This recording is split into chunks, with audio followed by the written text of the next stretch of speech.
takes more pitches, gets on base just as much as Jeter, Right. faster. But I think Gardner in the 9-hole, okay, so taken together, Gardner in the 9-hole and Jeter in the 1-hole is more productive than the other way around in hole, whereas I think Gardner's a better leadoff hitter. Fair enough. No, RV, let's get a little detailed here. Well, let's stretch our brains a little bit. Talk about the New York Yankees. Let's do it. We've done a lot of topics in the past on pitching rotation, where we think they're gonna go between 5 players. We're gonna stretch it to 9 and go with the whole starting lineup. Let's go with the lineup. The whole starting lineup.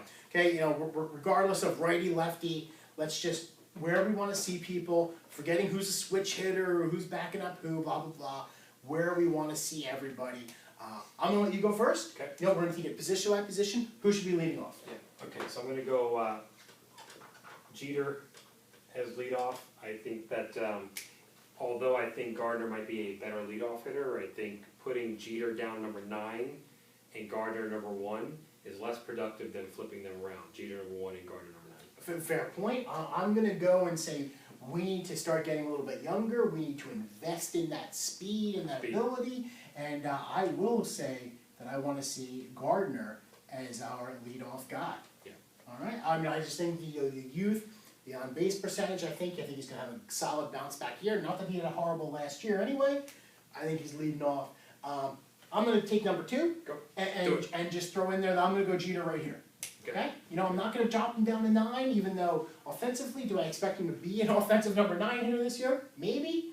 But hey, you know what? He's still going to get on base. He's still the threat. He's still the draw. So he should be our number 2 guy. New York Yankees, we are not the Pittsburgh Pirates. I don't need a guy who's going to hit 7 home runs throughout the year. My number 2 spot. Okay? All right. I want Grandy right here. That's the name I expected to see. I want my 40 home run hitter batting second for the New York Yankees. I want a guarantee he's up in the first inning. Well, you know what? Wouldn't it be better if he had 40 home runs with these guys on base? Because that's why I'm putting him at number 3. Good call.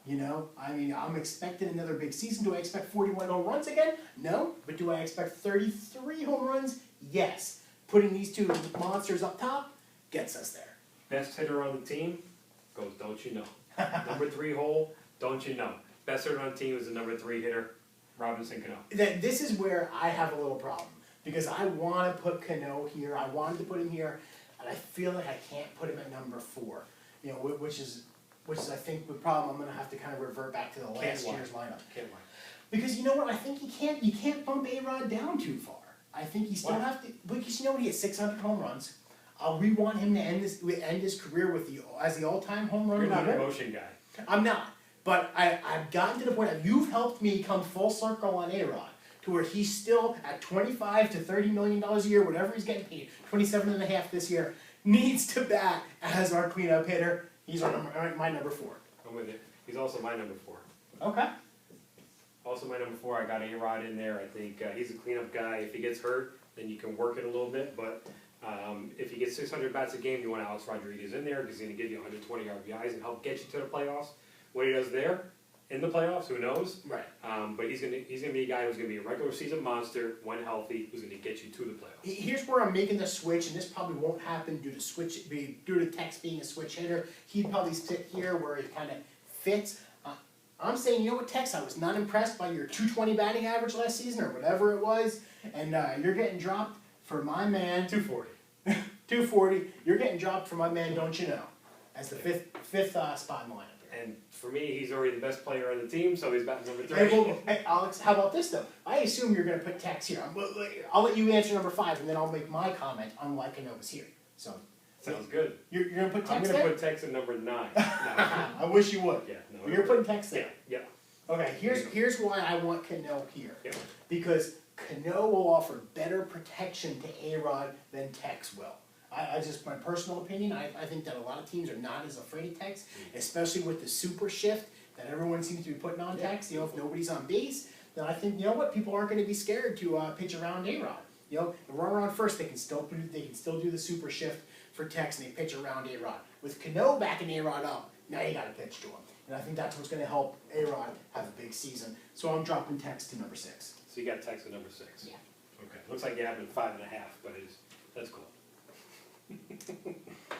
we got Tex at number 6. At number 6, here's a key. Is there anything you wanted to say for Tex at 5 before we move on to Tex to number 6? No, I think he's still the 5th. I think he still belongs in the top 5 of the lineup. Okay. I don't think he is a notch below Swisher, Martin, our DH options, our Fair. fielders, etc. I agree. Fair enough. Number 6. Swishalicious. Swish. Walk year. I am absolutely ready to move him down Okay. and put our DH combo Mm-hmm. in number 6 hole, except walk year. I think this dude right here is going to come out like a ball of flames because he wants the next contract. You know what? Whether it's with the Yankees or not. Good point, and I think you just helped me bump Swish up from number 8 to number 7. Okay. So I'm going to say Swish here. You know, I think what's nice is by having these guys at 6 and 7, you got 2 switch hitters right here, boom, boom, and you know, back to back. And once again, we know this is going to be moved around based on whether you're facing a righty or a lefty. But in my mind, I like having switch hitters back to back. And I think Swish, hey, you know what? Between the other 2 guys, our DH combo, which is practically laughable, and our number 9 guy, we know who that is. I think you know it's a good spot for him.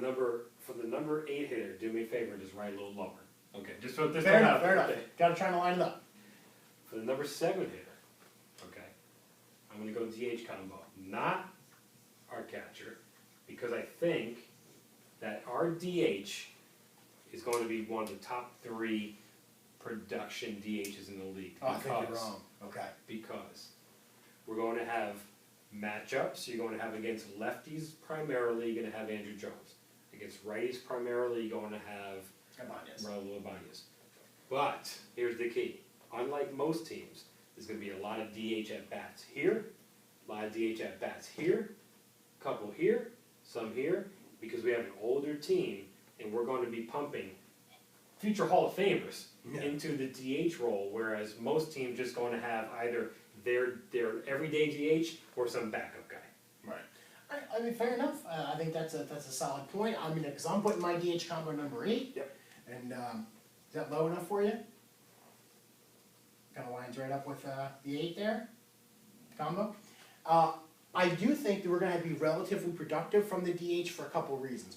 The 2 guys hitting in front of them, in my perfect world lineup of Tex and Swish, both walk a lot. You know, if they can play smart, I expect good things from Swish this year, which is why I put him at 7 and the DH combo at 8. I expect him to walk, watch for pitches the way he does, walk a lot. Tex, as we know, does already walk a lot. Yep. Should give a lot of runners on base for our Jones Ibanez. Hoping for me more Ibanez, you know, DH combo. Okay. So I'm going, well, you will get more Ibanez because there's more right-handed pitchers. Not true. So I'm going to go, obviously, Martin, right? And then I'll just kind of throw it out there that we got Gardy Okay. at the 9 hole. So we got Gardy at the 9 hole, Martin in the 8 hole. I think Martin, everyone like, I've never seen a guy get more fanfare for hitting in the 230s than Russell Martin. Definitely quality guy. You keep hearing how he came in MMA shape this year. He's in phenomenal shape. Right, You know, right, good. right. Again, another walk year. People keep talking about his walk year. He was in a walk year last year too. So As I was just going to say, yeah. So that's my lineup. That's your, I mean, 9 hole. obviously I'm putting in, you know, Marty slash Cervelli, you know, whoever's catching that day, mostly Marty. Basically, you know what, everyone was so high on Russell Martin at the beginning of last season, kind of came out of the gate hitting 300. Yep. Then he had a couple clutch hits, had a couple of those big home runs, Against remember? Boston. Yep. You know, then the average kind of dipped to like 270, 260, and everyone kind of said, hey, you know, we still got a catcher batting 270, 260. And in the second half, it just kind of went boop, boop, boop, right down to the 220, 230 that it finished at.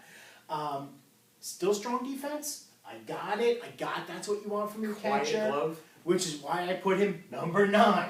You know, get him out of there. I am a little worried that it kind of affects the front of the lineup. You know, it's not like you start every inning with your number 1 guy. Right. You know, when you start an inning here, then we got some problem generating runs for the big boppers. Yeah. But yeah, that's just the way I see it. And we're mostly lined up here, except for kind of a 1 position shift. Yeah, except that the best player on the team gets up in the first inning of my lineup. Good point. He might not even. Yeah, middle of second with nobody on base. Good point, man. Good point. Best player on our team. Well said. I don't disagree with that. I was